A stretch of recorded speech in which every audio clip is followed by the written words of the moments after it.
নড়াইলের লোহাগড়া, কালিয়া এবং সদর উপজেলার শোলপুর, ইছামতি বিল সহ ১২টি বিলের আশপাশের গ্রামের অন্তত ২,০০০ নারী পুরুষ বিল থেকে শামুক কুড়ান।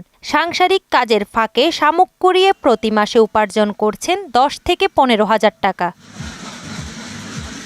শামুকের ভেতরের নরম অংশ ঘের মালিকরা বাড়ি থেকে কিনে নিয়ে যান, আর খোসাগুলো সংগ্রহ করে পরে সেগুলো প্রতি বস্তায় ৩ থেকে ৪০০ টাকায় বিক্রি করা হয়। এছাড়াও নড়াইলের শামুক যশোর, খুলনা, বাগেরহাট, মাগুরা সহ বেশ কয়েকটি জেলায় সরবরাহ করা হয়। আমরা বর্ষার সিজনে কুড়োয় আসছেন আর কি, ওই যাই কুড়োয় নিয়ে আসি, নিয়ে আসার পরে ২০-২৫ কেজি করে হওয়ার পরে আমরা ছেলে মেয়ে নিয়ে এটাই ভালো আছি।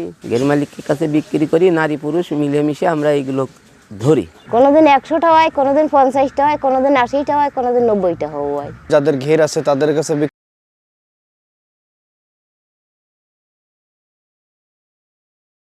বিক্রি করে, যাদের হাঁস আছে তাদের খাওয়ানোর পরে এটা বাড়তি একটা টাকা হয়, এই টাকা দিয়ে তাদের সংসারটা আল্লাহর ইচ্ছায় ভালোই চলে।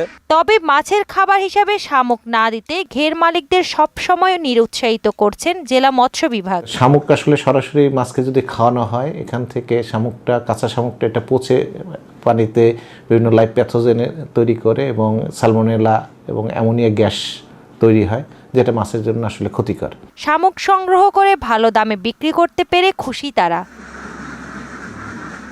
তাহসিন তারিন, মোহনা সংবাদ।